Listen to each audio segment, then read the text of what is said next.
And good evening, fellow writers of science fiction and fantasy and all the weirdness in space and time. Good afternoon, good evening. Well, good evening actually, if you're in the UK. No, I'm talking about good afternoon. It's definitely good evening. It's 8. It's 8 o'clock here in the UK. So welcome back. And how are you all doing? Is it all good? So yes, right. Yeah, whatever time. I mean. Yeah, it's one of these spherical planet things, isn't it? I mean, you could be tuning in from anywhere. I mean, how would I know?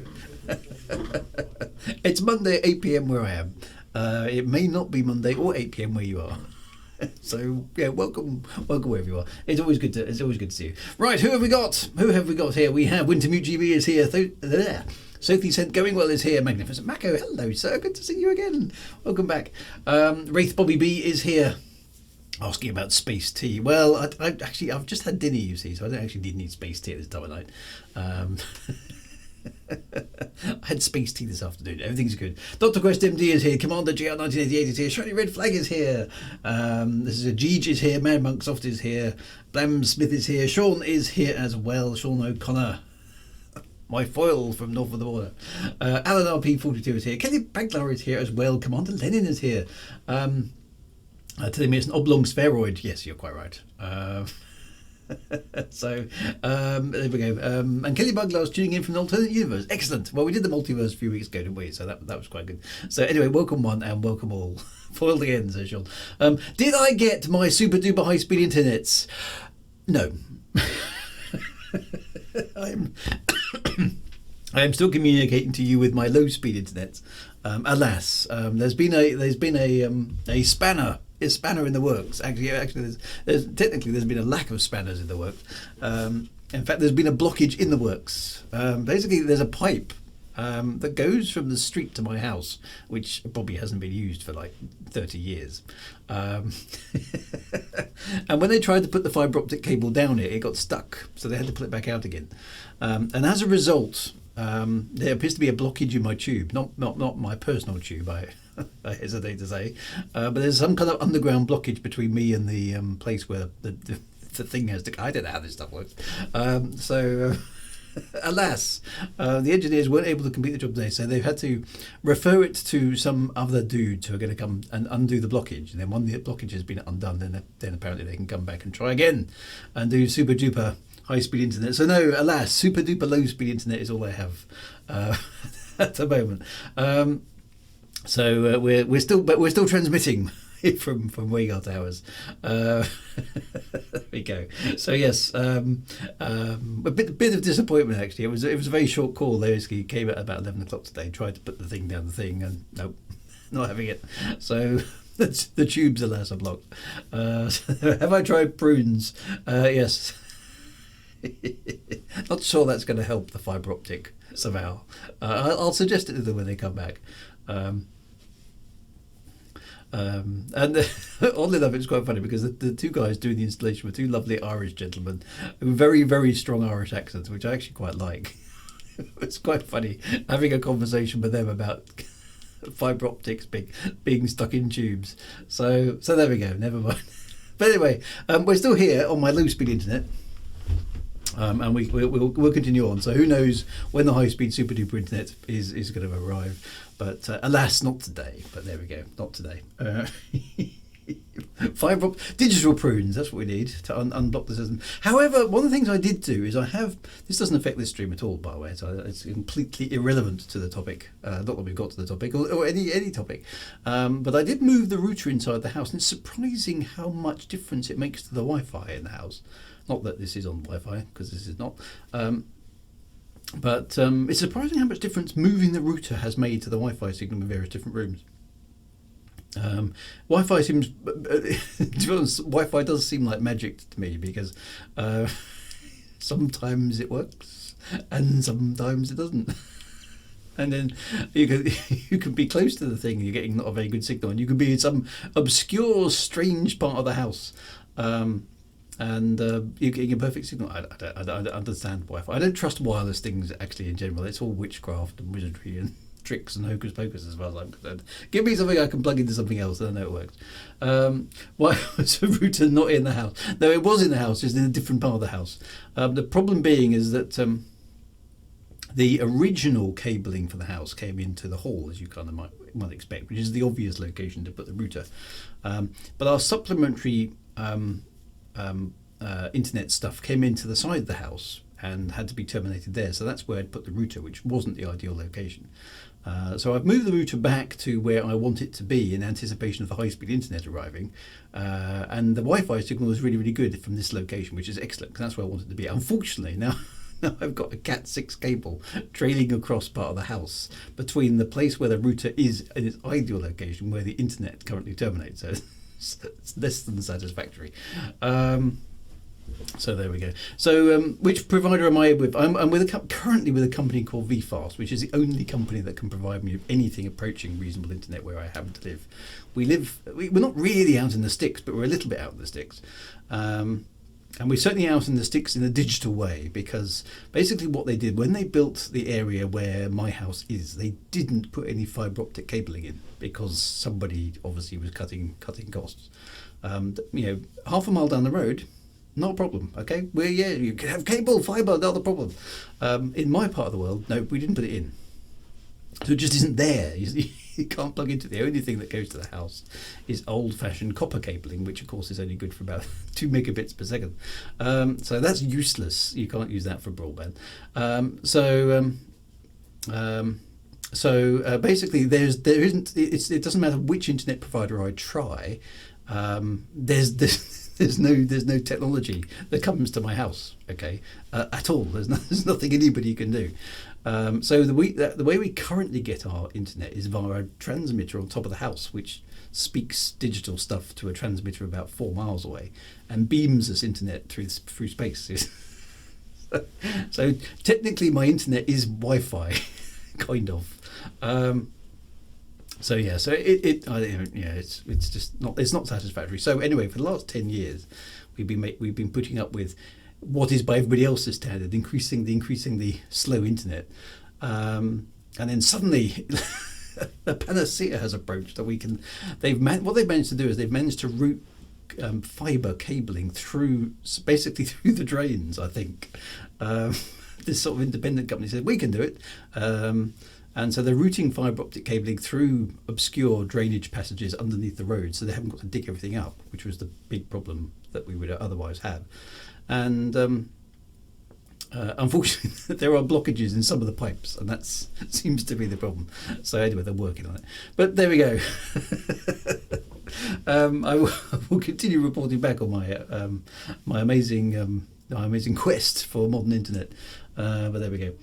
Kent is once the Garden of England, God's own country, and the digital backward. It's all those things and more. Yep.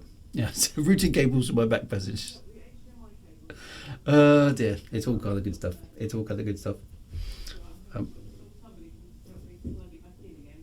So other than that, all good. It's yes, that's not good. So anyway, so other than that, things are good.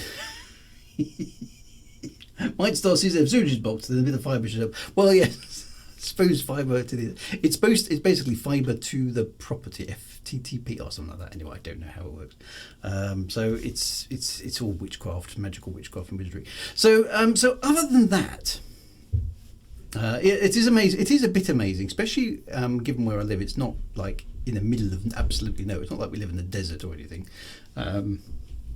All that far away from civilization. It's just, some technology has passed the area by. It's in between technology zones or something.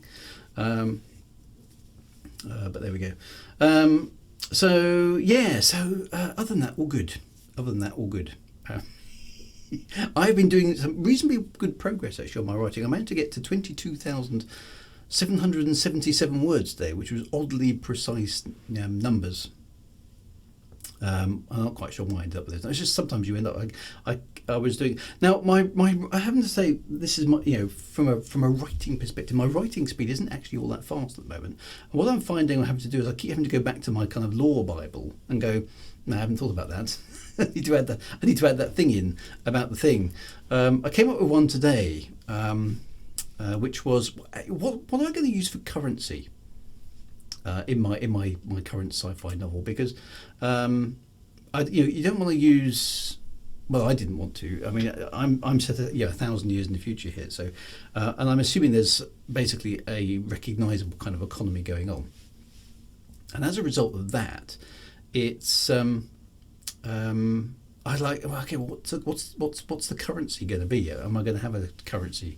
I don't want to go all trendy and go, right, it's a cryptocurrency, because that's it's going to be horribly dated probably in about 5 years' time. So I would like, okay, so I don't want to do anything too obviously contemporary, reflective. Can't use dollars or pounds or things like that. Any kind of because this is in space. It's not even on the Earth. So the ubiquitous one, of course, is credits. Okay, but everybody and their dog uses credits.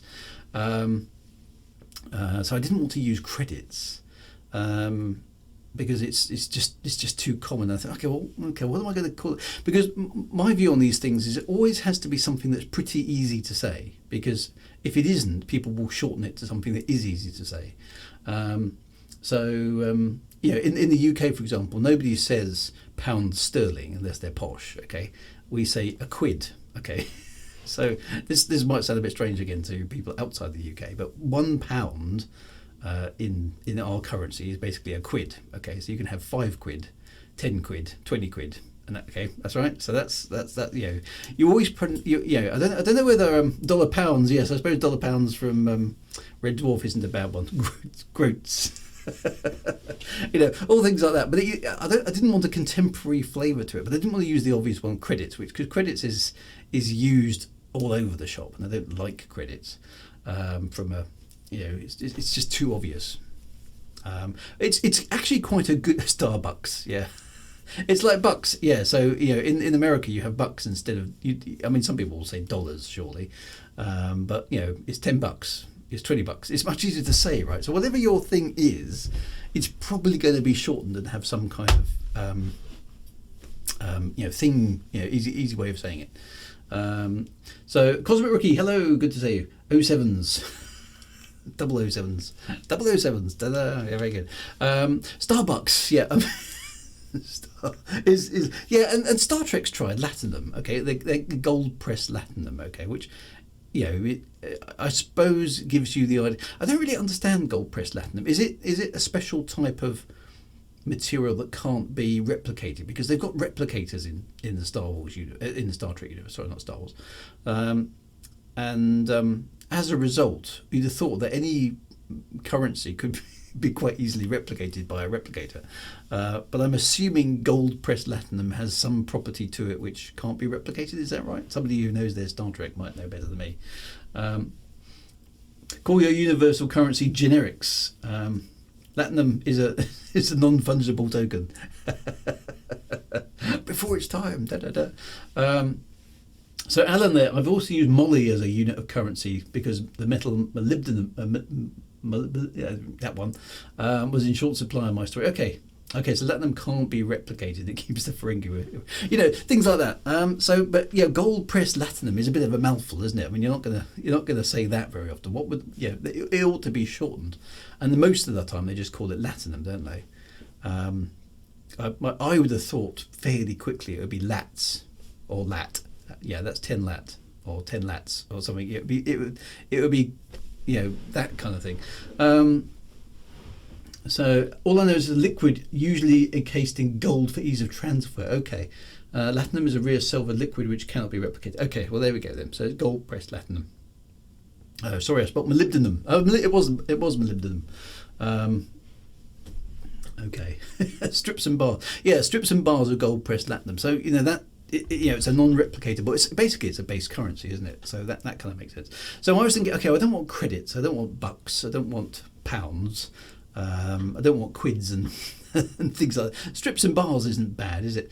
So I was trying to come up with something today which was better. So I think, come up with something that I'm happy with, which is sort of based on a financially kind of conversation. Because I basically came up with, credit is actually quite a good one. So if you've got one credit, somebody's, and credit cards, obviously credit stroke debit, all those kind of things. a currency called a credit does actually make quite a lot of sense. It's just it's used a lot, particularly in space games. Credits are everywhere. So if it wasn't slips, strips and bars, says Rob's 2016. It's one of those things they come back to and flesh out every time. No, that's right. I mean, you've got to be a bit careful. I mean, you don't want to get hung up on these things because if you're going to have some kind of economy in your story, you need to have a way to exchange value between things that people have agreed to. Now, I've kind of assumed that my environment has an ability to exchange value in some kind of acceptable way. And it probably underneath it all is probably some kind of cryptocurrency, but I'm not going to bother working out some of that stuff. I don't think I need to know it. It's just what do people call it, and how do they refer to it? How much are you up for? I'll bet you 10, whatever the things are. Okay, that's basically what I needed for the story at this point. And I was suddenly thinking, oh damn, I haven't done that. How do people refer to their currency? And there's lots of little things that crop up when you're doing your lore building for your story. There's lots of little things that crop up with the just generally building the lore and building the background aspects, just to make it feel like your universe is a bit more lived in. Because we've talked about this problem on the stream before, is that you can't get your characters to explain the world because they live in it. It's where they are. They're utterly familiar with it. They've grown up there. They've held down jobs there. They've done dodgy things in that universe. Okay, so they're not going to basically go, yes, well the so and so thrusters need to activate about now, don't they? Because they need to be switched on. They would just go. The same way we basically don't explain how a light bulb works or a microwave in a contemporary novel. Exactly the same thing should be occurring in a science fiction novel when talking about a spaceship or an airlock or a laser gun or whatever it happens to be. Okay, so you've got to be very careful with the exposition and only put it in when it's absolutely necessary to give the reader, who clearly isn't familiar with the environment, at least not at the start, some context. And you've got to be pretty sparing with that, because chucking a load of world building into your book early on is like a it's not a good way to get people excited about your story. Did you know, by the way, the XYZ propulsion drive was built in the year 2395, and you might, the only way you can really do that is chuck small bits of it in at a time, when basically the conversations, these class 2s, well, they went out, when did they go out of business? Was it 2385 or was it 2395? I think you'll find it was 95. No wonder they went out. Look at the state of this thing. You can kind of do that sort of thing in conversation that comes a little bit more naturally. And whilst your lore Bible can be full of all sorts of interesting things about when Drive Unit A was replaced by Drive Unit B, the only time that the characters are likely to discuss that is if they encounter some ghastly old wreckage of a spaceship, or some beaten up old spaceship. Oh my god, this thing's got Class A drives, or something like that. So you've got to be a bit skillful of how you weave all those sort of things in. But there we go. Imagine if waffles were a unit of currency. What would all be super rich? That would be excellent if waffles were a unit of currency. Rob's 2016. May I ask you, is the current story out before concurrent or after Shade? It's exactly concurrent. It's actually happening in the same year or thereabouts that the Shade. Shade would take place over, I think, 3 years. Memory. About that length of time. So it's basically concurrent with the events that are happening on the Shadewood world, for reasons which I haven't quite entirely worked out, but will become clear eventually once I've written the entire thing. So I just noticed where the black background. I was having basically problems with the bandwidth, or the bitrate more specifically, in terms of the video quality. So hopefully the background will be restored once super duper internets are here.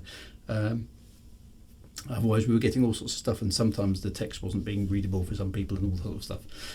So there we go. Anyway,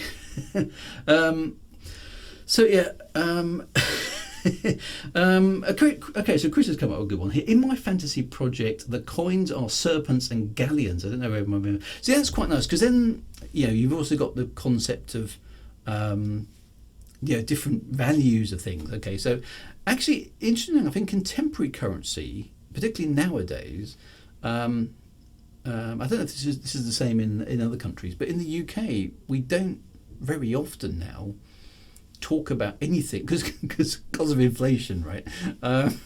Because everything's got more expensive relatively, and the numbers keep going up. We don't tend to talk about anything less than pounds, really. I mean, you still have the concept of pence, which is obviously there's 100 pence in a pound. It's a decimal currency, but because everything is the cheapest thing you can buy nowadays is pretty much a pound. There are a few things for less than a pound, but not very many actually anymore. And as a result, the only time you tend to see pence being written down nowadays is when you're buying, you're paying services on things, and it's just rounded it up to whatever the pence are.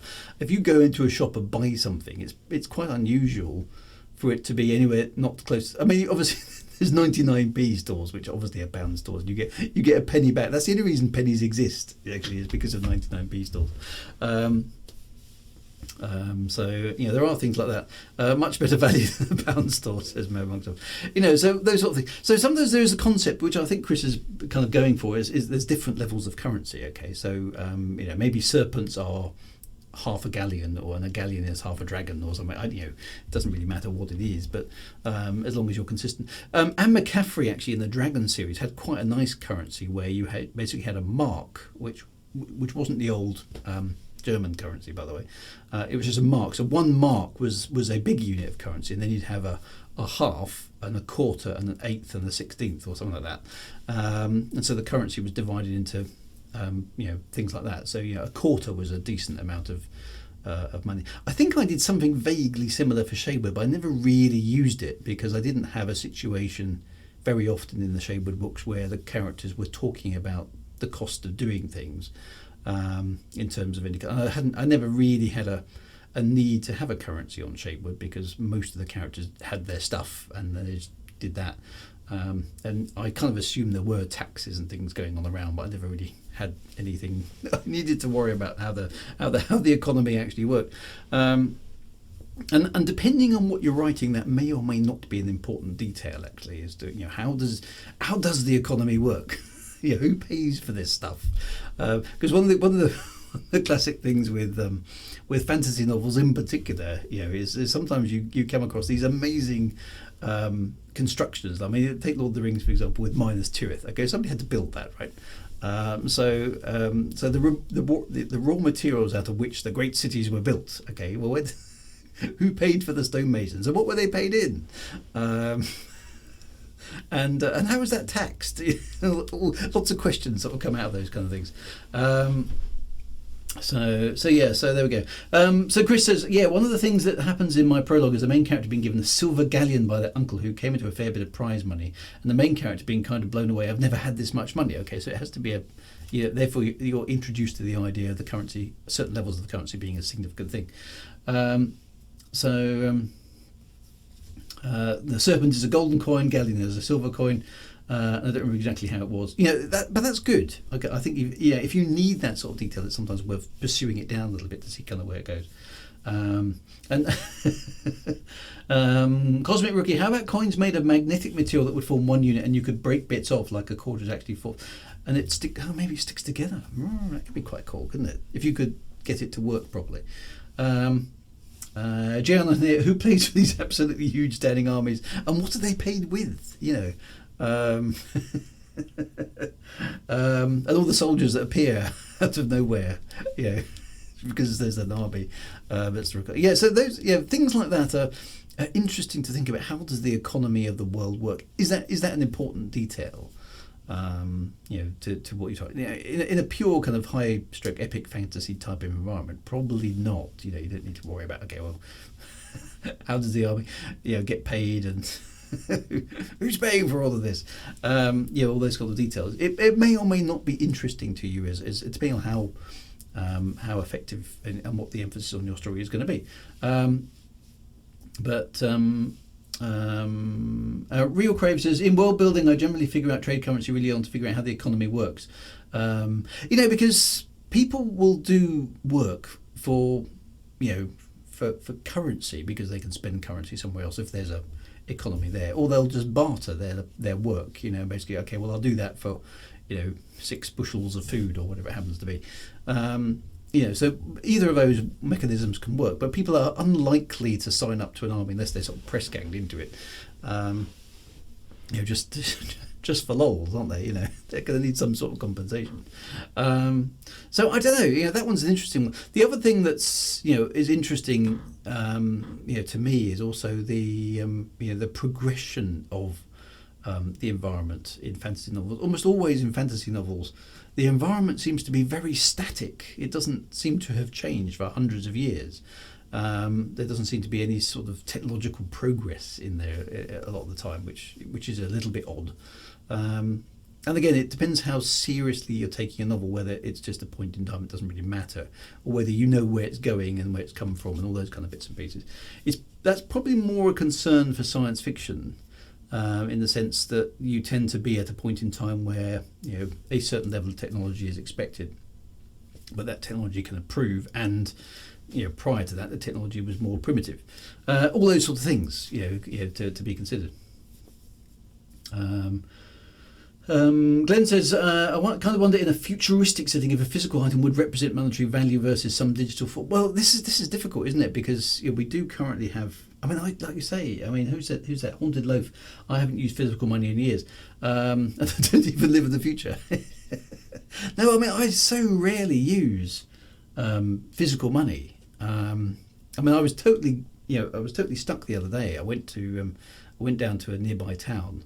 On the coast in Kent, which is even more primitive than where I live, and they didn't have a parking machine that took. It didn't understand what a mobile phone was. So I couldn't pay with my parking by scanning a QR code or anything like that, which is still a bit high tech even where I live.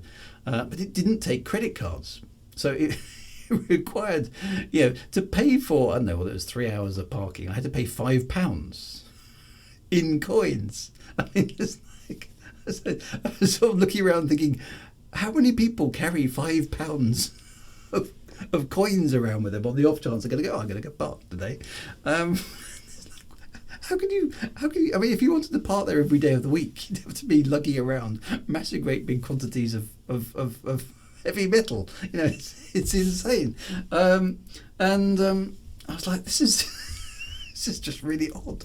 it was okay back in the olden days when parking wasn't so expensive. It was maybe 20p or £1 for 2 hours. You could probably just about go with that. But nowadays, you need to pour chuck loads and loads of heavy metal at the machine in order to get your car parked. It's just insane. Physical money is a good way to hide what you buy from the wife. Dear. Well, and obviously physical money is something that can be pinched. Now, obviously digital stuff can be pinched as well, but there's all sorts of stuff in there as well. So very strange. Anyway, so that kind of wasn't the topic I was going for, but it's kind of close. It's kind of close actually. So we'll get onto that in a moment. Alan says, I once tried to make a payphone call in the US. They wanted $2.40 for 3 minutes, but would only take 5, 10 or 25-cent coins. There must be places where the phone call is so expensive that you can't physically put the coins in fast enough. Dear. I like to keep a bit of money in case the card connection isn't working. I mostly carry 10 crown coins for the locker at the store, and I can put away shopping from every other. Yeah, so it depends. It depends on your currency and how it's done. But that we're still relying on chunks of metal nowadays. Does make me worry. But anyway, okay. So the topic at 29 minutes past the topic. What I wanted to do is let's delve into the realm of fantasy a bit. So it's kind of connected to what we've been talking about already. But so Sean says, actually that's a good point. So governments would love to do away with cash because they find it very hard to tax cash jobs because they can't see it happening. At least with a digital transaction, it's quite hard. It's harder to hide it from inspection, isn't it? So yeah, so that is an interesting little conundrum. I thought this was it's kind of close to topic. Okay, so the topic. What I wanted to do is I was thinking today about a fantasy novel that I'm not likely to write for a long time, but one of these days I will. And I was thinking, I'd like to have some proper kind of old school magic to it. Okay, so maybe wizards who can cast fireballs or lightning bolts or strange rays and things like that. And we talked about healing rays and weapons like that. Not weapons, but magic spells and all that sort of stuff. The classic sort of stuff that you see from Harry Potter and other CGI heavy fantasy things like that, where the spell is cast either from the end of the wand or kind of comes out of the fingertips or something like that, and it's even the Star Wars with the Force lightning and sort of stuff. And you can direct a magical potency at somebody by going like that, or like that with your wand. And I was thinking, okay, well, hang on a minute. So I'm just sort of thinking how this works. Okay, so the first time, let's say you are a fantasy kingdom, okay, and you've got a few guards and maybe a small army to defend your citadel or city, whatever it happens to be, okay, and your guards are well trained, okay, they know how to fight, they know how to kill people, they know how to guard things. They're reasonably well trained, standing army, kind of standard medieval stuff. Okay, so they know what a crossbow is, they know what a broadsword is, they know how to shoot bows and arrows and things like that. Okay, all that sort of stuff. Okay, that's kind of given. Okay, and then your the evil baddie realm or whoever it is that decides to give you some trouble in the story turns up. And they've got some wizards in their midst, and you're going to go, okay, who are these strange guys with the pointy hats? Assuming they are wearing pointy hats, because there's no guarantee. Let's assume they are wearing pointy hats, and an army is coming towards you with a few extra wizards in the midst, and you're on the walls of your citadel, basically looking at this and going, well, this is a bit strange. Okay, so there's the very traditional warriors down there. We can see them with their swords and their bows and arrows. We know how to deal with them. Who are these guys with the pointy hats? Right? Who are these guys with the pointy hats? And what are they doing in this battle? And then the battle, maybe after a bit of posturing, maybe the battle is joined. Okay, so you shoot back at your bows and arrows and pour boiling pitch on the people trying to ram down the gates. And you're doing a good job of defending your citadel. When then they unleash the wizards at you, and the wizards basically turn up, and then I don't know what they were like. Let's assume they've got fireball spells or something like that, and suddenly all your traditional army types on the walls are going, damn, look this, what the heck's this? They can chuck fire at us, and then so the fireballs hit the citadel. Everything's suddenly on fire, because magic. And then maybe the wizards are also able to conjure up lightning and rocks start exploding and all sorts of stuff. Okay, basically, I think the impact of that on your defenders of the citadel would be pretty much a rout, because you're basically saying, okay, I'm quite happy defending the citadel against these kind of army types, but these wizards, we're not prepped. We're not prepped for this. There's no way we can defend against them exploding things and setting things on fire at range, because we haven't got any defence against it. So the battle would quickly go the way of the attacking army, and alas, your citadel would fall. Okay. Let's assume you're the good guys. You'd lose the battle because the other side's got wizards. All right. Elvish fellow, pointy hat, exactly. And who's paying the wizard? Well, that's a different problem. So let's say there were a few survivors of said battle. Okay. Anybody worth their salt, reviewing the battle after the event would basically say, right, there's a couple of things here, guys. One, we need intelligence about whether or not the baddie side has got these wizards, because who the hell are these wizards, and where do they get this power? Can we get this power? We need some wizards of our own. Surely that would be the sort of thing that would. And then Wintermute's kind of odd enough. His hit on the real conundrum here is, okay, simple direct or fire at the wizards. Okay, so tactics, right? Tactics. if you've got an exposed but extremely powerful weapon in the ranks of the enemy, you're going to have to change your tactics, aren't you? So the moment you see a wizard, you're going to try and destroy him, surely. I'm just thinking, the first battle, I can see the wizards being utterly, utterly overwhelming, right? Because everyone would be utterly terrified of facing off these people who can cast magic spells at you. But after that, you're going to basically go, okay, we're going to deal with these wizards, right?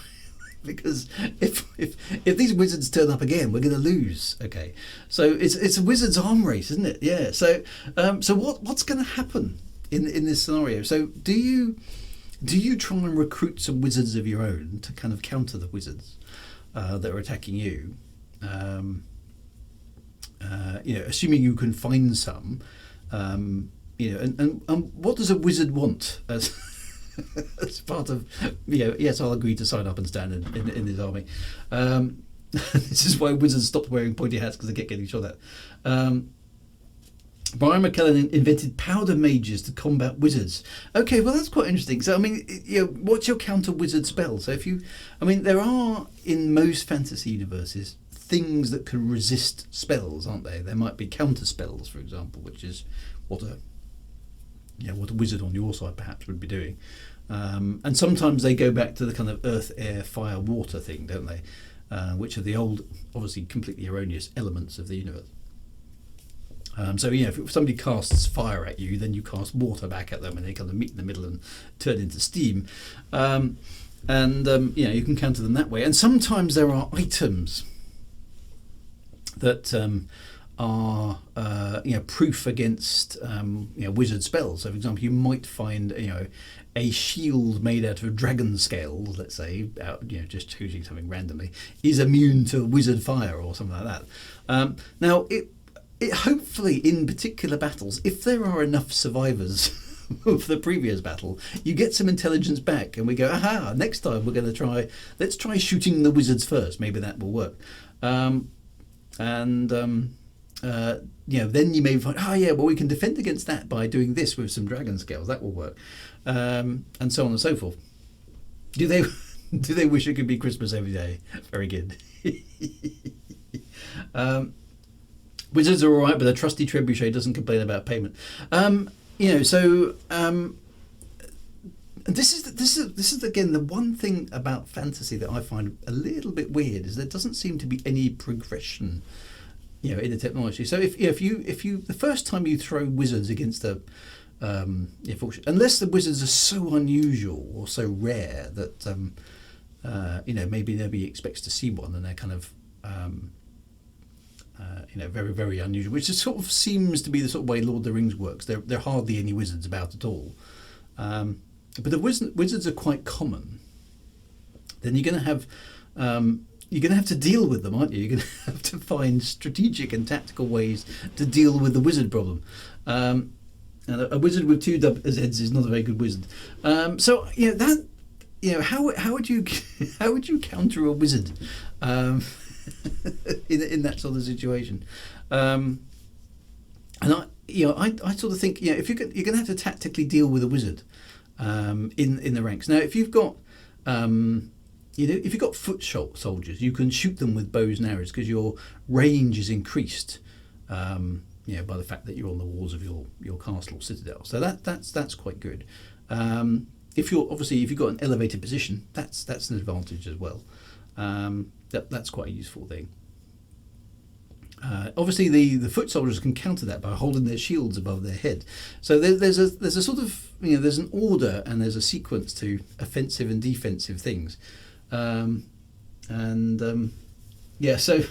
all the wizard exterminators. Yeah. Hey, Lucky Luigi's here as well. Powder mages could do OP things with gunpowder, including inhale it to heighten senses and even ignore severe wounds for a while. Okay, well that's quite good. An anti-wizard shield, the anti-wizard shield, then the anti. Yeah, so it's this sort of wizard's arm race thing that's going on, or at least ought to be going on. Whenever you see most fantasy things, they don't seem to take any kind of tactical considerations into into account. They don't learn any lessons from sort of previous attacks. You know, they should be saying, oh yeah, well, when those wizards turned up, that was it. I remember the rout of '62 when we first saw the wizards, and now anybody who turns up with a wizard, you almost just surrender straight away because there's no way you can win until somebody finds a way of defeating the wizard. It's basically like turning up in it's basically like turning up in World War One with an F-16 bomber, fighter bomber, whatever they are. I'm not really up on my planes. No, it's not an F-16. It's F-15, isn't it? That's the slightly bigger one. I mean, I know that's been replaced as well now. But it's sort of that sort of analogy. It's something that's so incredibly powerfully outscale compared to everything else that it just gives you a ridiculously huge kind of military advantage. And as a result, I've played Age of Empires with a laser weapon, wizard CQ missile. So you're going to have counter wizard capabilities. I think in there to deal with that, and that also depends on the type of magic that the wizard is doing. So the ability to cast fireballs. Well, you could defend against that to a degree in the same way you defend against trebuchets chucking, flaming missiles at you, don't you? You have lots of water and sand about to kind of damp down the fires and hopefully carry on. So that maybe is okay. And then you've also got wizards who can maybe levitate things or just make things break or can crush stone or fire lightning bolts which just electrocute people. So there's things like that. How would your army defend against things like that? It becomes quite tricky. The mages in The Witcher do make use of tactics. Okay, well that's quite interesting. Sean suggests you could ban the wizards under the Dernhelm Treaty of '75. Now Chris says the F-15 is still in service, as is the F-16, getting a bit long in the tooth. Okay, but you know what I mean. They seem very, very OP for what they are. And I'm thinking of the thinking of things like Lord of the Rings. Okay, so you've got the ring wraiths, for example, and you look at the way they attack, particularly on things like Minas Tirith. Okay, so they swoop in and they've got a cry that basically is either so painful or it's so terrifying that men basically crumple beneath the sound. And then you've also got these huge, quite big flapping winged creatures, which aren't dragons, but they're kind of dragon-y. They swoop around the citadel, doing all sorts of damage, ripping defences apart. And then for some strange reason, they don't anymore. And I remember seeing the attack on Minas Tirith, and it was very exciting, and I really enjoyed it. But from a tactical perspective, it's like you've got these flying creatures that basically can fly around with basically total immunity, because everyone's so terrified they can't even raise their weapons to shoot at them, who are able to swoop down and grab the trebuchets literally from the edges of the walls and chuck them over the sides. And you don't use it to disarm the citadel. You just do it a couple of times and then flap off and let the army down there have a go. It's not very good tactics. It's things like that. So a new version of the F-15 is just about to enter service. Okay, well there we go. So the F-15 is still a venerable machine, which is excellent. So Warhammer Universe's balanced magic psychic abilities with the risk that they could misfire. Okay, now that's quite a good mechanic. I like that. Your wizard is a bit dangerous, i.e. he might explode or something. I think that sort of stuff is quite good because if your wizard goes bang, then it's going to cause you some damage in your army. And I've noticed that in things like Dungeons and Dragons, for example, when you're playing that as a role-playing game, then you can cast a magic spell, but you can't cast it again for quite a while. And your wizards are generally weaker characters in terms of the sort of hit points and things like that they have. In order to stay alive, so they're quite vulnerable. They're kind of glass cannons, if you like. So they've got lots of firepower, but they're not very good in defence. So things like that, I think, are definitely worth thinking about. So that's quite good. Dragon Age is one of the best examples of wizards armor race and how to counter wizards. Okay, well that's quite good, Elric.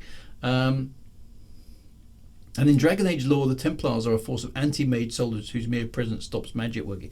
Okay, so that's quite nice. So as long as there's a mechanism for the wizards to be countered, I think that's quite good. And in the Belgariad series, the wizards got tired after a while. The fell beasts got tired. So all these magical things. So they're they're kind of high maintenance, aren't they? Is basically what we're saying. So the average level 1 Dungeons and Dragons wizard can cast 5 spells before having to rest for 5 hours. Beware, this wizard could explode in mouth. Yeah. So I think this is where it comes down to. I think the balance in the in the writing of a fantasy, in any kind of story really, but fantasy. This one is often abused. I think is that the wizards can be too powerful, and if they're presented as being too powerful, you've got to be asking yourself the question: why haven't they won already? Sauron's a bit like this in Lord of the Rings with his ring wraiths. He's got 9 of these things. Okay, 9 ring wraiths, all of which are pretty super duper powerful and capable of dealing pretty much with any sort of mortal person. And yet, every so often, they seem to be confounded. And they almost only get confounded for the purposes of the plot. When 4 of them gathered together to get Frodo on top of the mountain near in the beginning at Aenon Sul, is it? I can't remember. Anyway, that place where basically he gets stabbed and a bit of the knife breaks off in him. There's 4 of them there, which you would have thought, even though Aragorn is descended from kings and yada yada yada, you'd have thought 4 ring wraiths would have been more than enough to deal with the 4 hobbits, which are clearly obviously useless, and one human. But in that particular scenario, no. they just legged it. And then when they're chasing, and I know it's not quite the same in the book as it is in the film, but when they're chasing, the elven lady, whatever her name is, with Frodo, kind of on a single horse, there's very, very, very bad tactics. Let's ride behind her all the way to the the river, rather than trying to cut her off somehow. Let's not make it. If you actually want to catch her, that's not the way to do it. And all that sort of thing. So it's kind of like you're looking at that thinking, and it's all good, it's all fun, and very enjoyable story. And most of the time, I don't have a problem with it. But every so often, you're looking at it thinking, are the bad guys actually trying to win this, or are they just going, no, we're only here for the story? And you don't want your story to come across like, okay, well, the bad guys aren't going to win this because the bad guys can't win. It's like they're just being dumb. Not pushing their advantage when they can. Aemon saw Weathertop. There we go. Weathertop. That was going to go. And can't go across the water. It's a sort of strange restriction. Now, I don't mind there being strange restrictions to super duper evil, powerful creatures, as long as it's consistent and we kind of know about that in advance. Mad Monk says bad guys always lose, but they don't. Bad guys almost always only lose because they do stupid things, because the plot demands they do. Weathertop would have been the perfect place for an exploding wizard. So no mortal man can harm me, but I'm a woman, sort of thing. Yeah. So that was. I mean, it was quite a fun line, and obviously it was in the original book as well. But it's a bit of a loophole, isn't it? It's kind of like, really, we're going there. Okay. So that the ring wraiths were at one point incredibly powerful. And sometimes not incredibly powerful at all. I mean, there's that one spot earlier on where the hobbits are still in the Shire and the ringwraith comes across, and it can't see them because it's daylight, but it's sort of sniffing around. But it doesn't spot them. Really? It's supposed to be able to sense the ring. Surely the ring is there, so it knows the ring must be close by. All it has to do is wait. Why would it ride off when it knows the ring is there? It doesn't make any sense. Things like that, logical inconsistencies in plots do wind me up. So there we go. In Dragon Age again, mages who succumb to their power at rest are being taken over by demonic spirits. And of course, yes, in this world, yes, that's well. Yeah, and I mean, Star Wars. I mean, yeah, the officers in Star Wars being just stupid. Admiral Oswald came out of hyperspace too early. Or too late. I can't remember what it was. It's like doing stupid tactical stuff that doesn't make any sense tactically. Yeah. Yeah. And I mean, Grand Moff Tarkin, wasn't it, on the bridge of the Death Star, whatever the thing on the Death Star's called? I think you overestimate their chances. Evacuate in our moment of triumph. That's a classic baddie trope example, isn't it? You pay underlings to do analysis on the attack and then ignore their advice. It's like, no, this is your chief tactical officer. We've analysed the attack, sir, and there is a danger. It's not. There's a very, very small chance of. There's a very, very. I think my question to him would be, okay, what sort of risk are we talking about here? And hopefully the guy would have said, well, basically, if they get off a lucky shot, the space station will explode, sir. To which my answer would have been, prep my shuttle.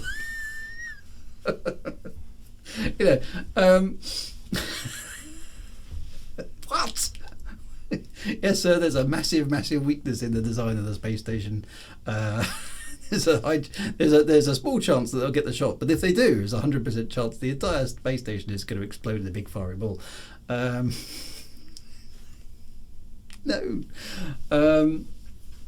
So dear. Chris Viking, it reminds me of a trans meme I saw the other day. Villain, no man can kill me. Hero hits the villain. Well, this is a sacred prophecy confirmed by status as a man is all very nice, but it's damned inconvenient right now. That's right. The sacred prophecy says, no, but I don't fit in with the sacred prophecy. Dear. So I think the no man thing was kind of just a prophecy, not necessarily that women could kill them, but not men. Yeah, I mean, it's one of those things. It's quite fun away. The Macbeth could not be vanquished by someone and woman born. Yes, Tarkin was a gambling man. Macduff was from his mother's womb on time. Yes, that's right. So all those sort of things. I mean, they're quite fun to play with, but they're a bit twee, aren't they? So all of those kind of slightly inconsistent. I know you're never going to avoid all of them, but you can avoid quite a lot of them by doing a little bit of thinking. And I think, Tolkien, to be honest, mostly does it all right. He does portray a little bit of thought to the way things are conducted. You get a real sense in Lord of the Rings that the good guys, Aragorn and all the others in Minas Tirith and all the other places, they're on the back foot a lot of the time because of the overwhelming strength of the orc armies of Sauron, etc., which is quite a good feeling in the stories. You've got a desperate quest that's running out of time because let's be frank, we're going to lose this war. There's no way we can win unless there's some kind of magical intervention. The lucky shot would need a Jedi to pull it off. Good thing they didn't have one of those. Well, the other stupid thing, of course, with the Death Star is when they designed the second one, they there must have been a committee somewhere who basically said, okay, so guys, we've been asked to build a second Death Star. Oh, right, okay, well, we're not going to build it with the same flaws as the first one. No. We're going to have okay, let's analyse the attack on the first Death Star. What did they do? Okay, well, they got the Jedi. Yes, okay, so a magic space wizard, basically. And they shot a torpedo down the cooling vent, which led straight to the main reactor, and then it blew it up. Yes, sir, that's exactly how the first Death Star was destroyed. Well, we don't want to do that again, do we? No, we don't want to do that again. So what are we going to do this time? Well, I'll tell you what, we'll have 4 reactor shafts big enough to fly ships through that lead to reactor core. What?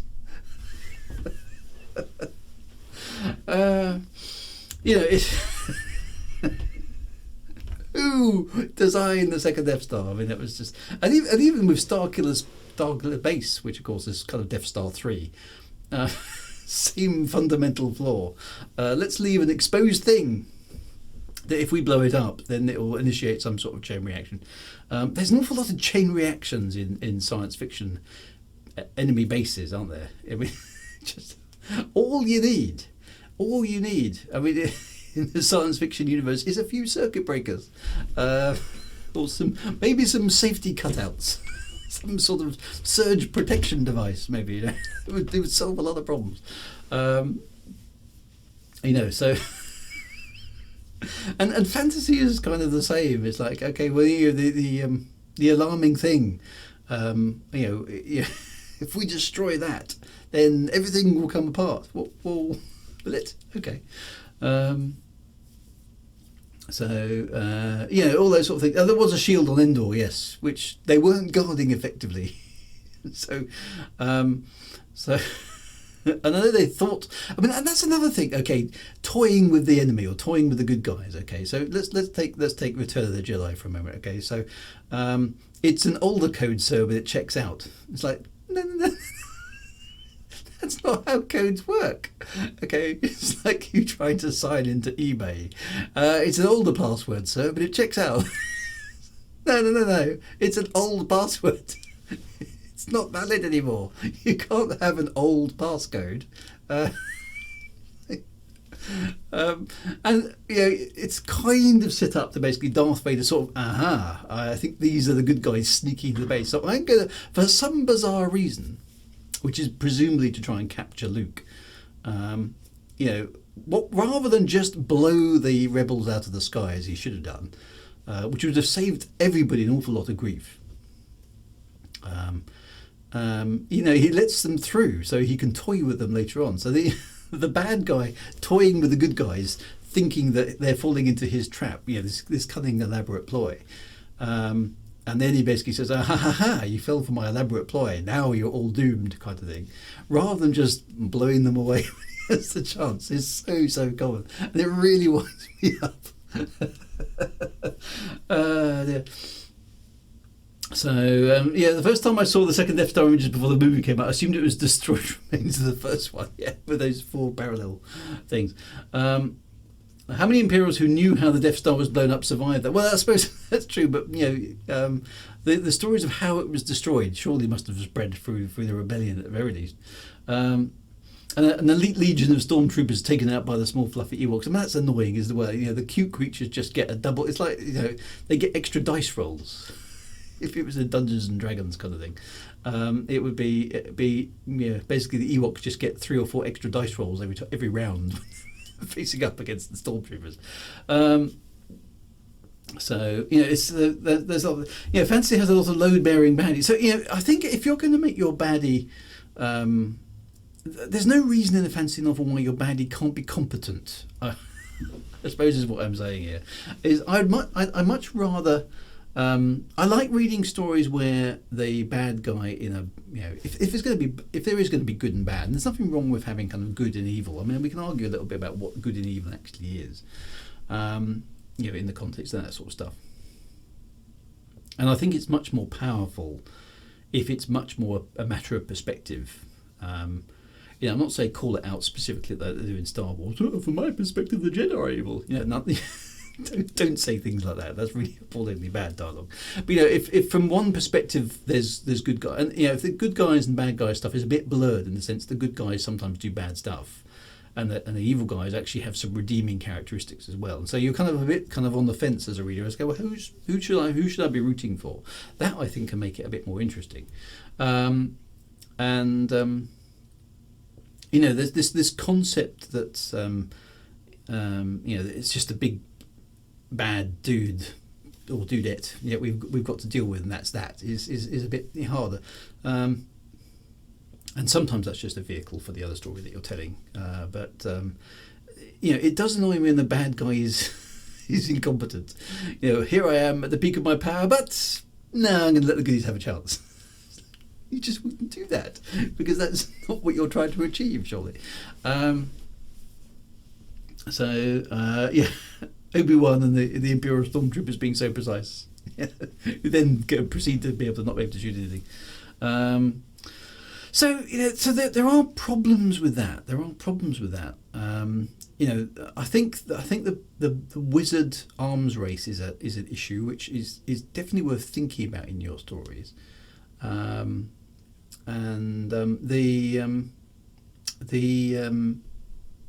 countermeasures that you could deploy against wizards and things like that. and that the status quo can't remain a status quo in a fantasy environment for very long. Sometimes I think it's, you read a lot of what dare I say relatively simple fantasy books, where the environment seems to be okay. Well, there's some, there's the guild of musicians over there. There's the city over there. Everybody else in society seems to sort of tend the farmland in some sort of strange fashion. And then there's a series of roads which connect things, but nobody's able to explain who fixes the roads and how they're paid for. It's this very artificial environment that's sort of been magicked into place, and everyone goes, "Oh well, I'm a farmer. I'm happy with being a farmer." Or I'm a mage. I'm obviously part of the Magician's Guild. And then there's sort of the privileged royal family types who kind of live in the city and don't appear to have any function at all. And then maybe there's a standing army, and it's like, well, why are they there? Okay, so what happened to this society before that to get into this state? There's a port city. Okay, well, who are they trading with? Otherwise, there's no point building a port, is there? So, is there another country over there somewhere? How are they, doing their stuff? Is there trade coming back and forth? Is there rare materials which are here and aren't over there? You start getting into all that sort of stuff. I think, if you don't want your fantasy story to just basically be a Disney cartoon, you've got to do a bit more around the edges of it to kind of think, well, how did we get here? How does it work out? Glenn says, I like that about Rogue One, where some of the rebels are questionable morality to fight the fight to make it a little less good. It is, because one set of rebels, and then it's interesting actually in Star Wars, isn't it? I remember this as a child actually being told this by somebody, I can't remember who it was. Because I watched Star Wars, the original A New Hope, the first film that was made in 1977. I was 7 years old. Okay, so as I went into that watching. I was amazed by the special effects and Okay, but as a child, clearly the good guys were Luke, Han, Princess Leia, and the rebels. Right? They were the good guys. And C-3PO and R2-D2 were along with the comic relief. The bad guys were clearly Darth Vader at the top and the Stormtroopers. Okay, so good guys, bad guys, lots of battle, lots of argy-bargy. The good guys win, yay! So that's that was my 7-year-old review of Star Wars. Some minor spoilers, So, but as you get older, then basically you hear. I remember hearing things in the 80s about the rebels in the news, and I can't remember where it was. I think it was, maybe in. I can't remember, but I remember it being on the news, and there were these rebels, and the official powers of the country were basically trying to defeat the rebels because the rebels were blowing stuff up. And I remember thinking at the time, "Oh yeah, go on rebels, you're the good guys, blow up all the official stuff." And then I remember watching the news, seeing libraries and and installations and things being blown up. And then people, innocent civilians limping out of there, with shredded clothing and on fire, and then seeing pictures of them all bloodstained and in makeshift hospitals and stuff, and then the captions from the TV, obviously at the time, were rebels strike at heart of da da da da da, and that was my first sort of switch on moment. I thought, hang on a minute, these rebels aren't the good guys. These rebels are clearly the bad guys because they're doing bad stuff. And it was only as I got older, I suddenly realised one person's rebel is another one's terrorist, and vice versa. One person's oppressive regime is one person's, civilised government. And I entered them. I entered the adult world, it made me go back and think about Star Wars from a perspective. Okay, we've been told the story from the rebels' perspective. Surely, it's propaganda. But the rebels are the bad guys, and maybe Luke is just brainwashed by this, sinister Obi-Wan Kenobi, who sends him on this path. Maybe Leia is brainwashed by the Rebel Alliance, and Han Solo is just in it for the money, as ever. You could spin it the other way. And if you can do that in a story, I think actually that's quite a powerful thing to do. Was it Bosnia? Yeah, I think you could be right, Ulrich. I think it might well be Bosnia. I'm just trying to remember. Chris says, in the Legacy of Russia series, there is a kind of dark substance called magicite, which disables mages from casting spells and can even be deadly in some weaponized. See, that's quite cool. Just chuck some magicite back at them. And suddenly you realise the rebels are the bad guys. Well, this is it. Exactly that. Dru's childhood destroyed. Yeah, Luke and the Rebel Alliance. Yeah. So how many innocent people died on the Death Star who were basically just doing their jobs? Okay. What was the crew complement of the Death Star? Right. I don't know. How many people were on the Death Star when it was blown to pieces? Was the Death Star a military base, or was it a? You can argue it was a military base because it had a great big enormous gun on it. But was it? And it was there. It was called the Death Star, so it obviously had slightly dodgy intentions. But there we go. Magnificent Mako says there's about 265,000 people on board. Okay. Now, was that a legitimate military target?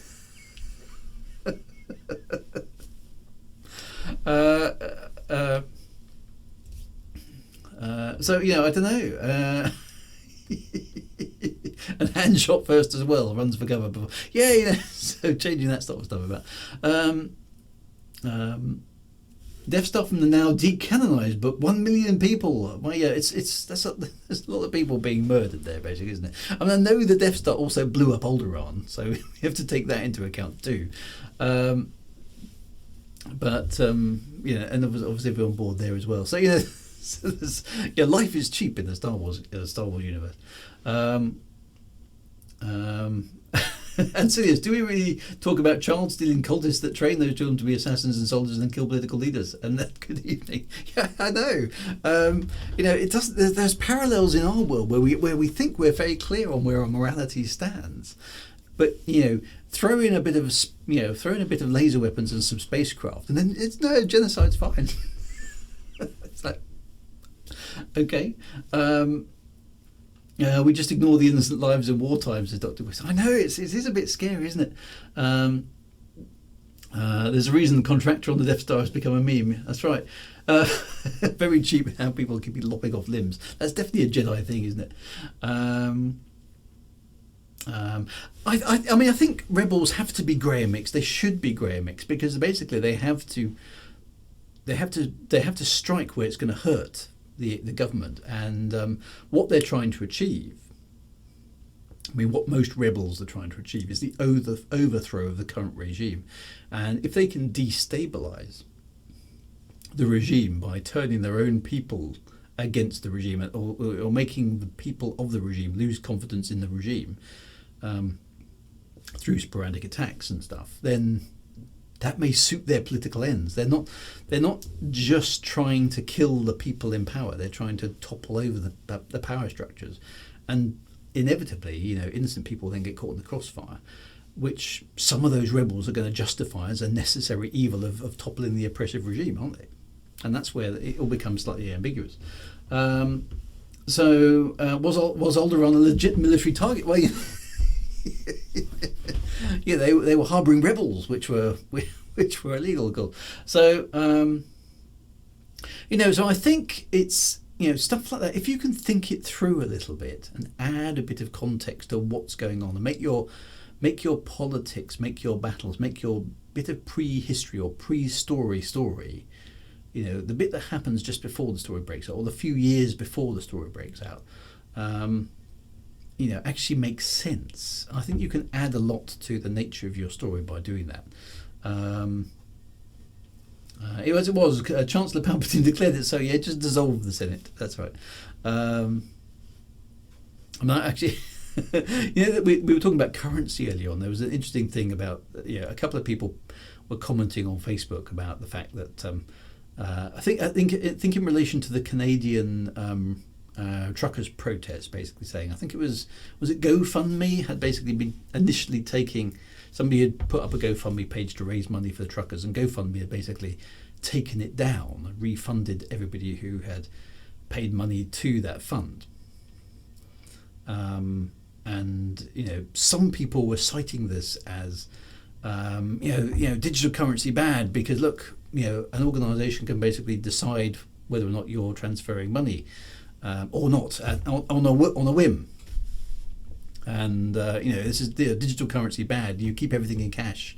This is why they're trying to get rid of cash, and there are advantages to cash compared to digital currencies, clearly.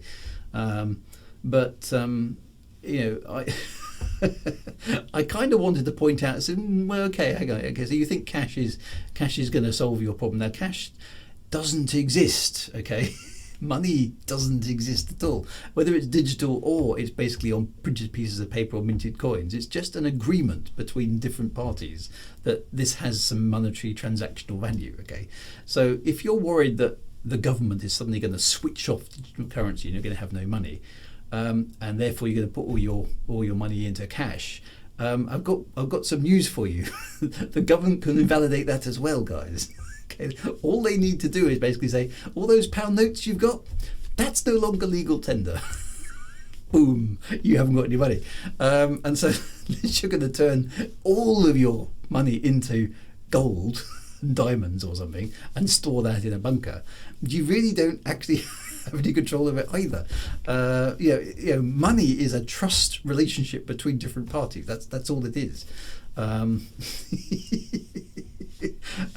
So you can't just decide that you're not going to be part of that system, because it doesn't mean anything if you're not. So that sort of thing is people have an odd understanding of how these things work. But I bet 400 quat lose on the newcomer. Yes. Well, I mean, currencies get declared legal. We've had old currencies in the UK declared legal. We occasionally reprint coins and reprint things and change denominations and stuff. And the old coins are taken out of circulation bit by bit. You have a certain amount of time where you can exchange the old currency for the new one. But after a certain amount of time, the old currency is no longer valid. Sorry, you missed the boat. If you've had £100 in old coins, you can't use them anymore. Sorry, that's the way it goes. Or hyperinflation, of course. That's right. Makes it entirely useless. 200 billion Zimbabwean dollars, or the Triganic Pew from Hitchhiker's Guide to the Galaxy. Shiny things can go a long way because shiny things have value generally. The old Scottish £5 note, that's legal tender, that is.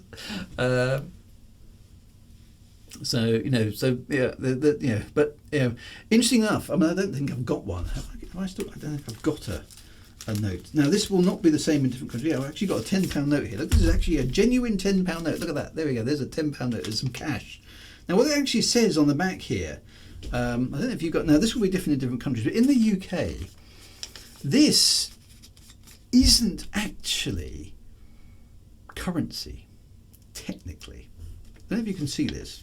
You might be able to read it if the camera will focus on it. There we go. It says Bank of England, £10, okay? I promise to pay the bearer on demand the sum of £10, okay? So this isn't actually £10, right? This is a promissory note saying that if I've got one of these, then I can have £10, right? Not actually £10. That's the way that paper currency works. And it's a subtle distinction, right? It isn't actually £10. It's a note that basically says somebody will give me £10 in exchange for this piece of paper. Okay, so basically, paper money it's exactly that. It's an IOU. It's not actually £10. It's a piece of paper saying somebody somewhere will give me £10 for this piece of paper. Quick, take a screenshot. And that's why it has to be done so cleverly that it can't be faked ideally, and you can't print your own money. Blah blah blah blah blah. But it's not actually not actually a real thing. It's a promise to pay something else. And I don't know whether other currencies do something similar, because I'm guessing, and I don't know, somebody else might be able to tell me. Okay, so US dollars say they're on legal tender for all debts, public and private. Okay, so it's not the same in different countries. Glenn says the US dollar says Federal Reserve note, which is baloney too, because the Federal Treasury does not have anything to cover the notes. Yeah, so this is the thing, is there's more money in circulation, at least more promissory notes in circulation than there is actual money. There isn't. This is what you have to explain to some people. There isn't a massive stash of coins somewhere. It just isn't. That's not how it works. So it's a bit more sophisticated than that. But money is just a trust relationship between things. Now, in your fantasy scenario, you can pay with gold coins, silver coins, bronze coins. But there's almost always going to be a relatively finite supply of those because they're precious metals, which is why paper got invented in the first place. And certainly in the UK, I don't know about in other countries, but in the UK, when the idea of paper money was first kind of mooted, people didn't trust it because basically, well, it's not actually money, is it? I don't want to pay. I don't want a paper £10. I want the actual £10. And none of this. I promise to pay the bearer on demand. I don't want that. I want actual money. They were probably reasonably sceptical of paper money to start with. Whereas in your fantasy world, you're going to have your coins, and then there's a finite supply of coins. So, how do you grow the economy when you can't create any more money because there's only a finite supply? And then the dragons turn up and they steal all the gold anyway, right? So the amount of money in the world is zero. The amount of promissory notes. So money is not a thing. Even a brief glance at the theory of economics shows that there isn't a finite amount of money. So if it's not like there's a gazillion dollars in the world and that's it. We can't make any more. So if I get £1,000 tomorrow, somebody else has lost £1,000. That isn't how it works. And now that's right. And Jan, that's quite. Now I want the real paper money, not the plastic stuff. And all this faff about the digital currencies and all that sort of stuff. Well, it's just yet another way of representing value in something else. All of these things are basically trust relationships between more than one organisation. It's just a convenient way, so we don't always have to lug in a slaughtered pig or whatever it is that we do to generate value. We can exchange it for a common currency that allows us to interact easily with each other. Everyone that roughly knows how much a pound is or a dollar is, and therefore how much something is worth. But money doesn't actually exist. It's very strange. I want this in guineas, says Chris Viking. I think we should go back to doubloons and pieces of eight. So dragons like gold for no other reason, so it seems, than gold is nice. Why would a dragon want lots and lots of gold? It's a very common thing, isn't it? And Tolkien sort of alludes to it in The Hobbit, that there's a sort of gold sickness, which is like some sort of addictive quality of gold, which dragons fall under and dwarves fall under, and other people are less affected by. The Bank of England's been printing money for years. Is partly why we have inflation. Yeah, because if you chuck a load more of these paper notes out, then the value of it, because more and more people have got the £10 note, it doesn't buy as much because it's more common. Very, very simple. Gold is nice and it's very cool to sleep on, and dragons are hot natures.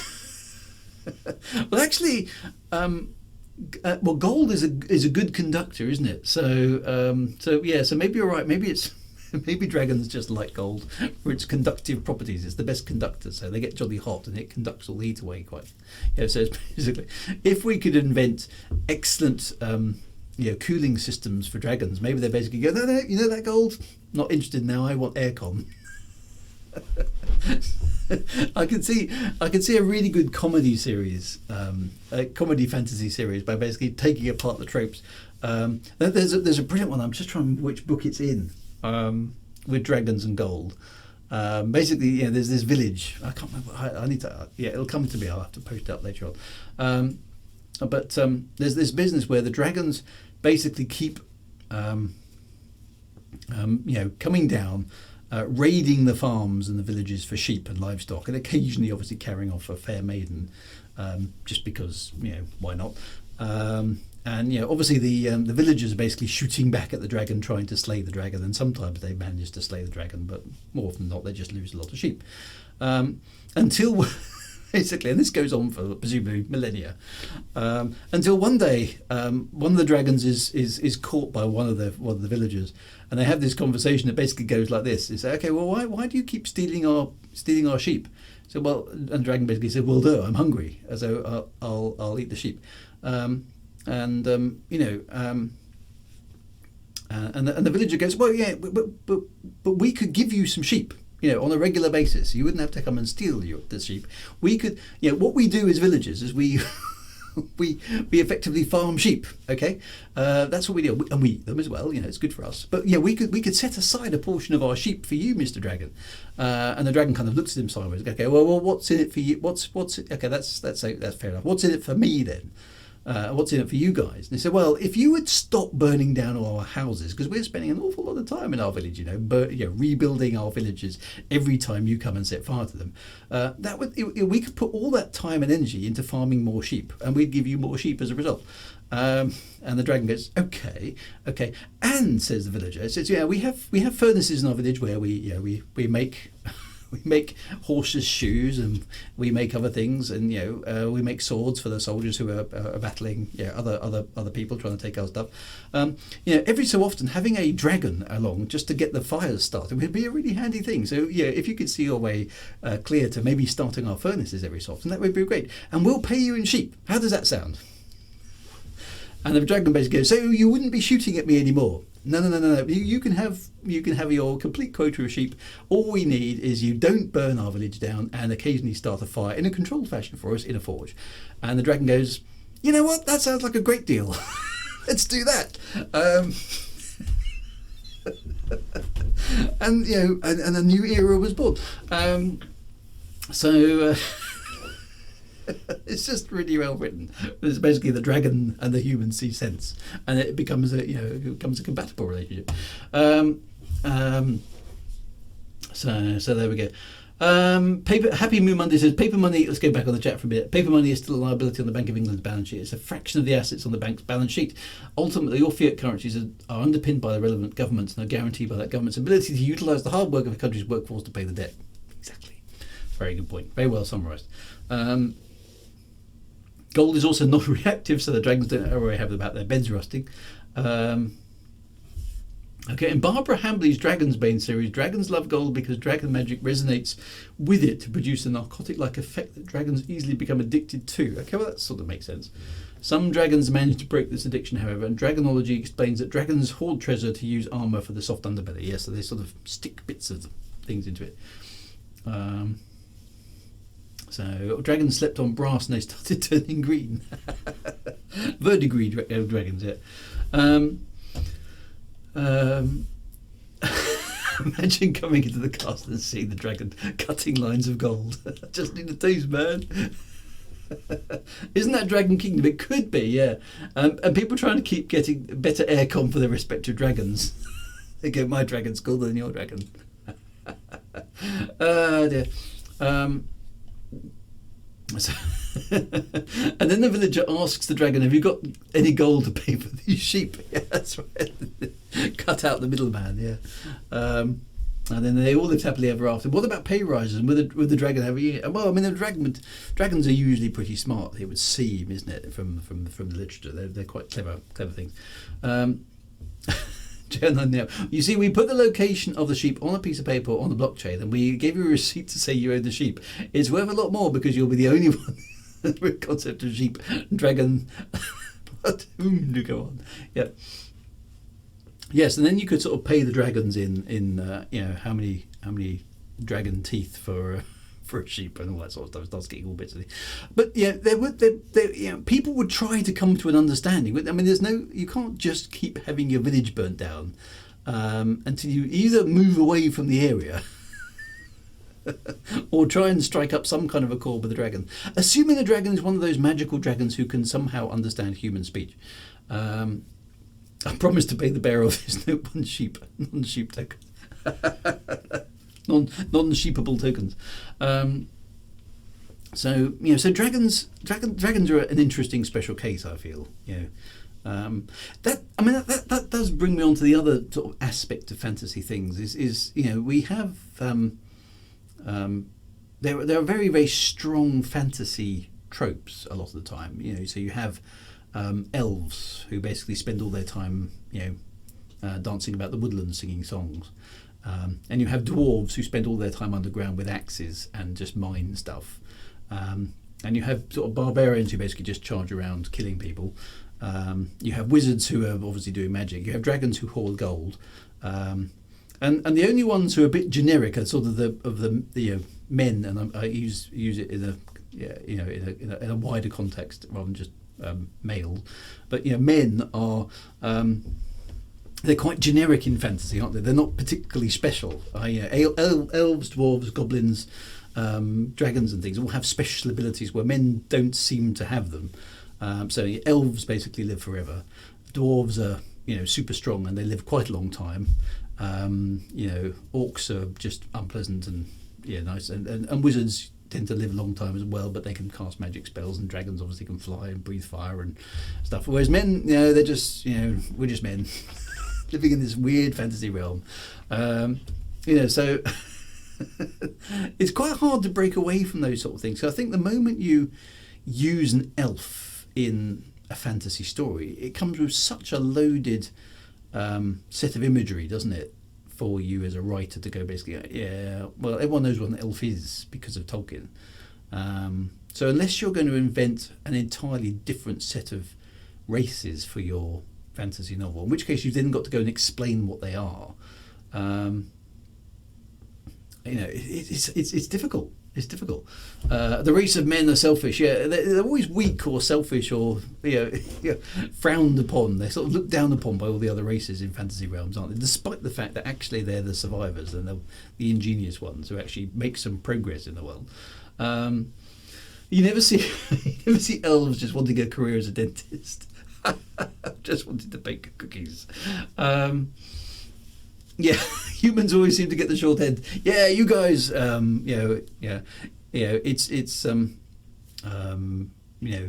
We elves envy you men with your gift of death and things like that. Like, really? Forest Vulcans. We do seem to cop a short straw actually in fantasy novels. Forest Vulcans, yeah, that's quite a good one. I think a dwarf would make a killing in hairdressing. And my axe. All those sort of things, just imagine. Yeah.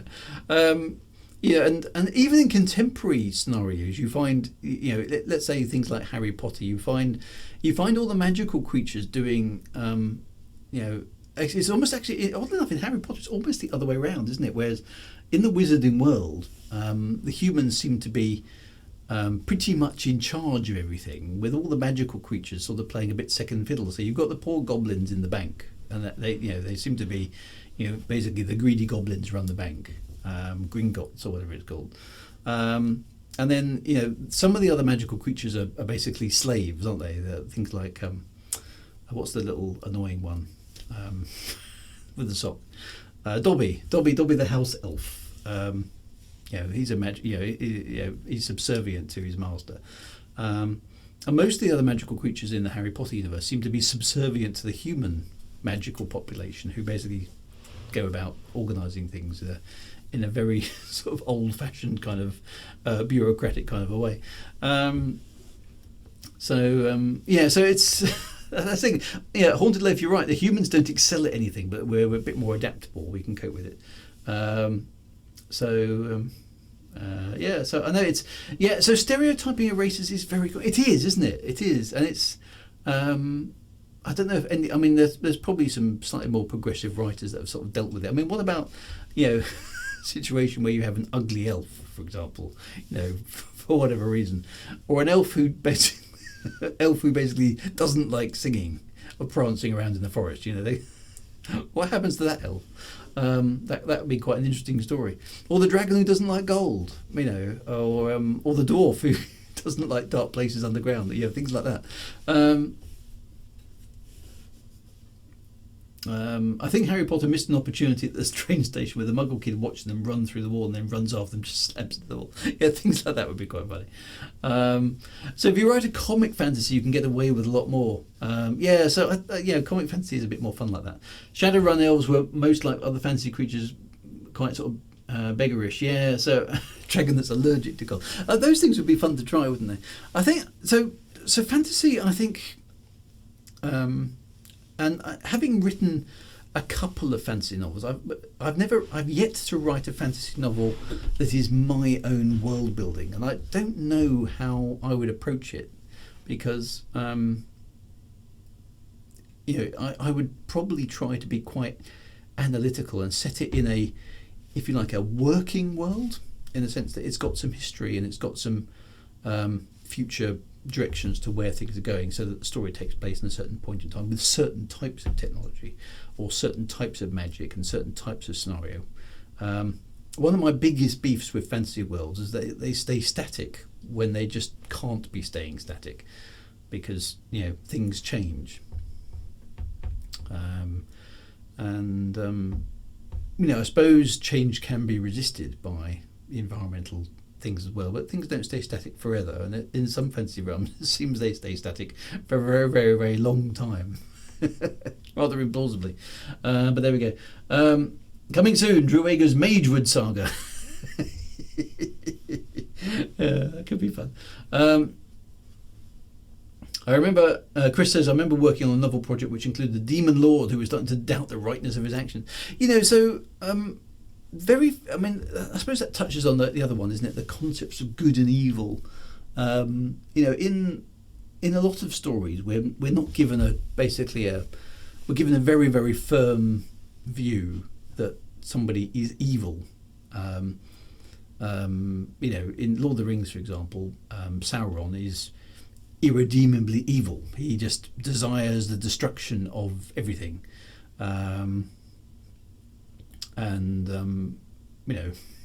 Because he does. And it's sort of explained in the Silmarillion that he was a servant of a greater evil. Okay, so there's the first evil, and he was fair to start with, and then was sort of seduced by darkness, and then it kind of overtook him, kind of thing. And now all he desires is evil things, and it's that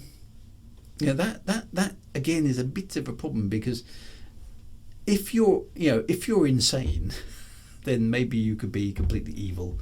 And certainly there are characters throughout history and even contemporary stuff where they are clearly very badly damaged people, therefore they're evil. But in that sense, are they evil because they're actually following a plan, or they're just doing despicable things and we call them evil because of their actions, rather than they're setting out to be specifically evil? Because you'd have thought anybody with who was trying to achieve a particular objective. I mean, let's take Middle Earth. If you wanted to subjugate Middle Earth as an objective, one of the first questions I would be asking myself is, why would I bother? What why do I want Middle Earth subjugated under me? Do I want that power?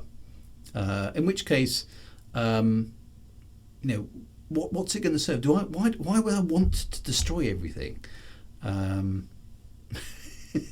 think questions like that have to kind of be addressed. I can understand conquering another land for its resources, but I wouldn't want to destroy those resources in the process of conquering them. That doesn't seem to make a lot of sense. So what's my objective? And if my objective is just to destroy everything, then why? What do I gain as an individual by destroying everything? Dr. Quest MD, I think the genre is still struggling to find its place now that isn't Disney and isn't Potter-like. So it's you can't write anything about wizards very easily at the moment because of the big shadow of Harry Potter and stuff. And Sauron is a bit of a rotter. Yes, he is. But Mad Monk's obviously got to go. Take care, my friend. Be good. Inconsiderate people could be perceived as evil just because they go against the agenda of the good and being inconsiderate about it. Yeah, you see, but being properly evil, I think, requires planning and some thought. And if you require planning and thought, of a reasonable degree of competence, I'm not sure you can be entirely insane. I don't know. I was about to say, I think the Emperor is more Sauron, Vader is more like Saruman. Yeah, so I mean, Vader's quite a good baddie in the sense that when we're introduced to him, he seems to be irredeemably evil, but over the course of the first three films, we learn more about him, and it turns out actually he's not irredeemably evil. We were able to rescue him from the pits of darkness and turn him back to the good side. That is an interesting story arc. Okay, Sean says, I sometimes wonder if we overthink things like this. Do you really think that, Sean? I think it's just fun to bat the ideas around. You are absolutely right. Most people don't think about these things so much, and they do just like to be entertained. And that is a good part. And you need to balance that as a writer. If you're just there to entertain, that's fine. It is absolutely okay. But you've kind of got to decide what you're trying to do, I think, with the story. I mean, are you... When I write for the stories I write, I am trying to entertain. That's my ultimate objective. I'm not personally trying to change the world or make a social point or make some witty social commentary or any cutting diatribe about the XYZ that's happening in the real world through the medium of science fiction. I'm not trying to do any of that. Okay, I am literally trying to entertain. But for me, my stories have to have the lore and the background and the world building that has a lot of integrity. Okay, that's really important to me, which you probably know that after all the time I spent waffling on this stream. What annoys me when I'm reading stuff is when there are plot holes and things aren't thought through, and you kind of like, well, that's just, they wouldn't do that. That's just a stupid coincidence. Those sort of things. Now, some people are not bothered by that. I mean, don't go to the cinema with me, for example. My wife is always rolling her eyes at me because she's like, stop analysing the film, I'm just trying to watch it. Which I do understand as well. Sometimes you just want to take your brain off the hook, and that's absolutely fine. I think it's a case of being true to yourself. If your objective is just to have a fun time, and that's what your movie or your film or your book is about, that is genuinely absolutely fine. But don't try and be something you're not. I suppose that's if you're setting yourself up to be a straight simple thing, then stick with that. Try and be true to your own storytelling. Sometimes you do need to take your brain out of gear and just enjoy the story. Yeah, that's true. I think the problem is that take Star Wars for example. Sometimes Star Wars tries to be quite depthy and serious. Okay, so if you contrast something like Empire Strikes Back, and there are still some silly plot holes and silliness in Empire Strikes Back, but it's quite a gritty film compared to most of the rest of the Star Wars franchise. So whereas A New Hope is all death-defying odds, rescue the princess, destroy the enemy base, hurrah, with the sad death of Obi-Wan Kenobi, whereas Empire Strikes Back is actually quite it's the good guys are on the back foot all the way through the film. They never get on the front foot. The base on Hoth is destroyed. They have to evacuate. Luke ends up in Dagobah. They try and get away from the Imperial Star Destroyer, and then the hyperdrive breaks down. It's all going wrong for them in Empire Strikes Back, which is actually quite refreshing. And Han Solo gets encased in carbonite, and Luke gets his hand chopped off, and it's all going badly wrong. And that is quite serious. Even if it's not super duper heavy, it's quite serious. Okay, there's elements of tragedy, there's elements of pride, there's elements of the good guys not getting their own way, which I think is really, really good, right? Whereas if you contrast that with the silly sort of slapstick stuff that happens in the prequel trilogy and the sequel trilogy, where you get that silly, daft conversations on the bridge of the New Order ships and the Jar Jar Binks stuff that goes on in the prequel. At its best, Star Wars was actually quite a gritty drama, whereas at its worst, it was slapsticky comedy, and when it's the same universe, it doesn't quite gel. Try and be true to the thing all the way through. Is certainly my preference. So my favourite part of the Vader story is that he's a tragic hero. He didn't set out to be the bad. No, he didn't, and that's quite good. That's one of the best bits of the prequels. We all knew that before the prequels came out, that Darth Vader started okay, went bad, and then as we learned, he came good again. But following that arc is actually quite a good thing. It's quite fun to see that aspect of his personality change over time. That is quite good. So 07 says Surly Platypus live Drew, a holiday treat. And supported from beneath. So the originals for adults and the prequels for a broader audience. Well, were they? I mean, I watched Star Wars as a child, so were they for children? I don't know. Were they for adults back then? I mean, Star Wars has always been very accessible to youngsters. I mean, I watched the original Star Wars in 1977 as a 7-year-old. When was Empire Strikes Back? 1980 or 1981? I don't think they were aimed at adults. They certainly weren't billed as adult films. Pretty sure Star Wars was it? I don't know. Did they have PG and things back then? I can't remember. Yeah, I don't know. I guess. I wouldn't necessarily say they were aimed at different age groups. Those Star Wars films,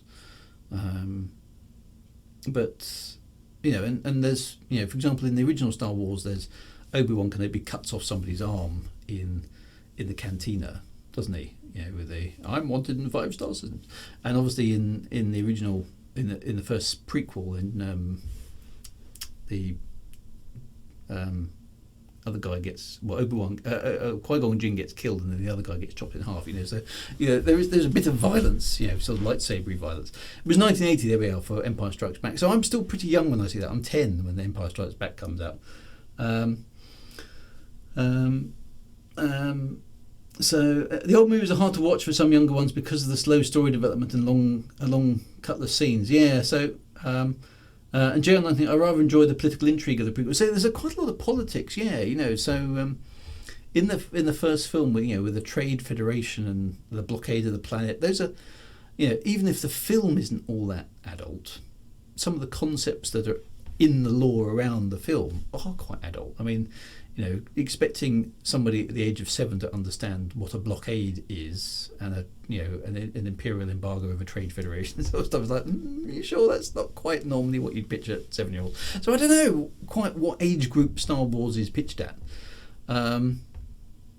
Wintermute says Star Wars was a U certificate in the UK in 1978, so U was universal back then, so it was suitable for everybody. Which, considering somebody got his arm chopped off, I mean, and it was sort of shown, wasn't it? You certainly see the arm on the floor, and Obi-Wan goes zoop zoop zoop with his lightsaber. So I'm a little surprised at that actually, but there we go. On the Lucas run, Revenge is for sure the most adult. Rogue One, I think, takes it. So so Rogue One again I enjoy because it was a bit grittier, more true, I felt, to the Star Wars universe, where the bad guys sometimes do get the upper hand. Interesting. I think it was 12 plus in Germany. I need to look it up. Maybe even 16 plus. So yeah, it's an interesting choice if it was U for Universal. I suppose space laser beams blasting people is less visceral than bullets, but I don't know if Obi-Wan had cut somebody's arm off with a broadsword instead of a lightsaber, would that have made a difference? I don't know. Haunted Love, the film doesn't really make much of an attempt to make the Trade Federation seem like it has a valid point.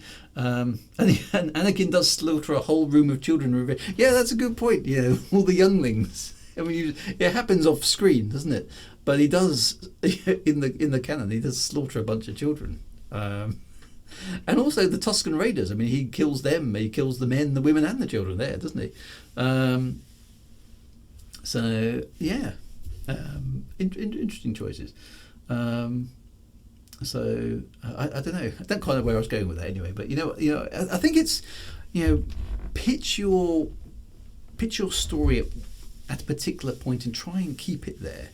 And I think if you want to experiment with a different type of story, let's say, for me, example, I like to write science fiction that is quite meaty but not heavy, with lots of lore and story and integral background and good characters, but it's not a comedy, right? It isn't a comedy. The stuff I do isn't a comedy. There might be a few humorous moments in it, usually done by character interactions and a few quips, that sort of thing, but it's not a comedy, okay? Now, if I suddenly wrote another Shadewood book and said, yeah, this is Shadewood 5, but guess what? It's a comedy. That wouldn't be right. If I wanted to do a comedy, I feel personally, I should do something else, another book, another universe, another scenario. I shouldn't confuse my potential readership by turning my thing that's already established of a type of novel into something that it wasn't. And ditto, when I'm working on Lords of Midnight and Doomdark's Revenge, for example, those to me have a very, very clear, specific type of fantasy that they are. They are epic stroke high fantasy, with big stakes, evil baddies, heroes, difficult quests. That's what they are. Okay, so I shouldn't go and try and change that, because that's, in my head, that is wrong. But that's my view. I mean, I don't know if other people necessarily would share that. I don't like, for example, what they've done with... I didn't mind the prequels for Star Wars. I didn't think they quite captured the essence of the middle three Star Wars. And I can completely leave the final three Star Wars films entirely, particularly The Last Jedi, which I thought was appalling. Those last three, I mean, I went into them and watched them, and they were, as far as I'm concerned, they were totally forgettable. They didn't move Star Wars on at all, as far as I was concerned. And maybe that's because I watched the other ones as a child, and nothing could take me back there entirely because I'm now an adult. I don't know, maybe that's part of the problem. I just thought they were badly plotted, very poorly woven, and totally inconsistent with the rest of Star Wars. And I don't like that. I don't like that they were inconsistent. So that sort of things. Not heavy, Drew. Have you read your books? Unless you find the Torment of Maru comic. Poor old Maru. I don't know. It's just I didn't watch the one after Last Jedi. Last Jedi killed it. Last Jedi I did think was appalling. I really thought it was appalling, but lots of other people like it and think it's really good, and it's progressive and da da da da. So it's an opinion, isn't it? I think Star Wars' biggest problem was trying to stay connected. They work better every time they do something standalone. The best creation from that universe was the universe. Yeah, so I mean, I understand that you've got the Skywalker story arc, and I think that deserves being completed. I think that's fine.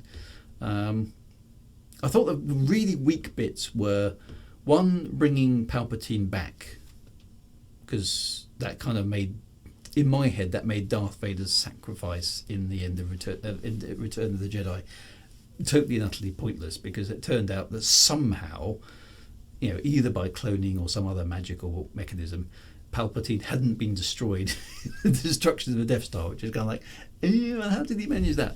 I mean, I know that the dark side gives you powers that are beyond, other people might consider whatever, but that's a bit of a stretch from my perspective. I don't like the Rey character. I liked her in the first film at the beginning, because I thought, okay, well, I don't mind having a feisty young lady heroine. I mean, that's a bit of a trope, but fair enough. But she is a perfect example of a Mary Sue. And a Mary Sue, for those of you who don't know, which most of you will, is just a character who can do no wrong. And no badness can befall her, because she's, it doesn't matter what she does, she always succeeds at it. Rey learns the ways of the Force without being taught. Exceeds the powers of virtually any other Jedi we've ever seen within a short span of time in the films. Effectively, is unstoppable, and I just don't like that in a character. It's bad writing, as far as I'm concerned. Then you've got the Death Star. That's the third point. The Star Killer base, which has exactly the same faults as before, and you're kind of like, we've been here before. All you've done is made it bigger. Lots of little things like that added up, and then there was the Millennium Falcon pulling out of the dive at light speed by a handheld control, and I just like, you're not taking your environment seriously. You can't do stupid stuff like that. I think we're going to come out light speed now. It's like, no. It's like, that was awful. Really, really bad stuff. So I don't know. There we go. And I've far more enjoyed The Mandalorian in the Star Wars universe to the last three films. I thought The Mandalorian was excellent. Really enjoyed the storytelling of that, because it was back to being Star Wars, the gritty, not quite straightforward, everything a bit flaky, politics being uncertain sort of Star Wars universe, which felt much more like how Star Wars actually is in my head, to the silly nonsense we got in the last three films. Palpatine apparently wasn't meant to come back. Actor Ian McDiarmid was surprised when he got the call. I'm not surprised. It's like, but I'm dead, surely. Mandalorian was good. I enjoyed that. Book of Boba Fett's been a little bit patchy. I don't know if it might be a bit early for that one because spoilers, but some stuff in the Book of Boba Fett I thought the pacing was a bit odd, and some of the stuff was just like, but that doesn't make any sense. That you do that again. There was a lot of inconsistencies in the Book of Boba Fett. It was nice to see it all again.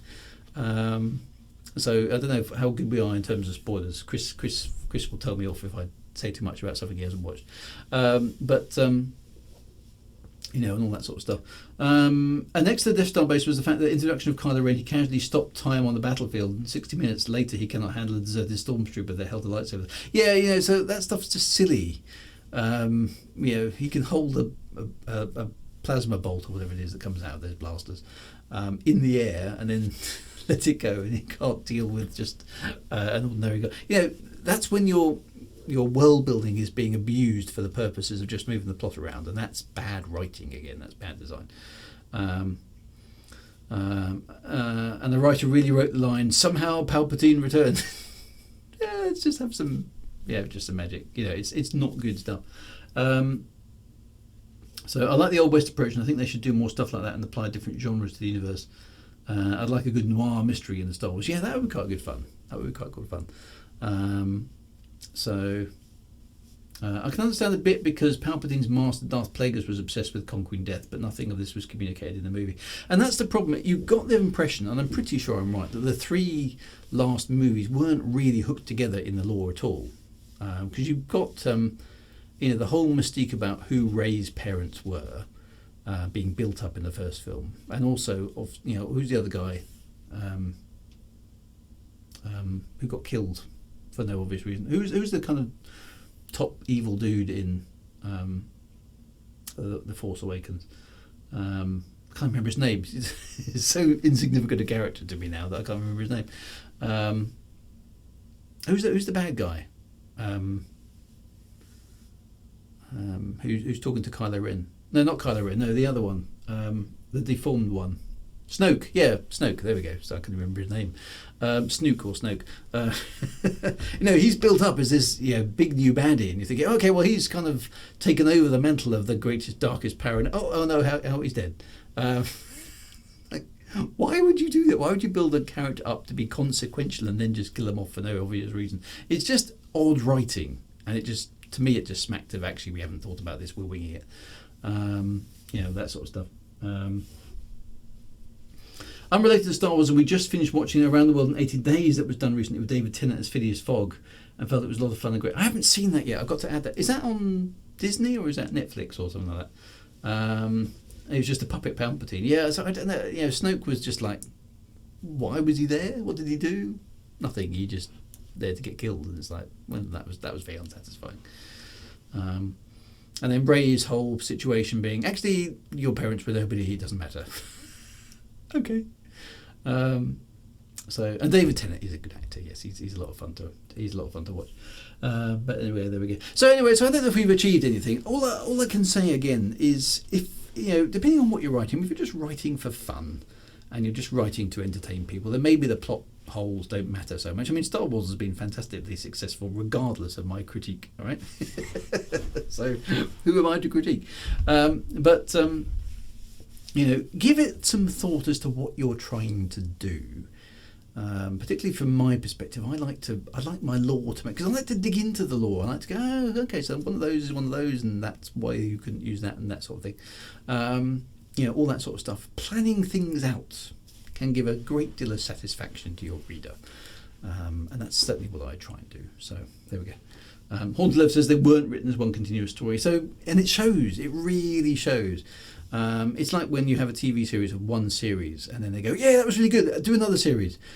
Well, we've wrapped up all the story arcs. Well, no, open them up again. So, well, and you can, but it's harder to do if you don't plan the thing out. It is harder to do. The new Around the World is the BBC, is it? Oh, okay, I'll need to check that out then. I do remember reading the book a long time ago, but I'll check that out. So that sounds great. Anyway, my friends, it is time to depart with my low speed internets. Anyway, I hope you've enjoyed tonight's discussion.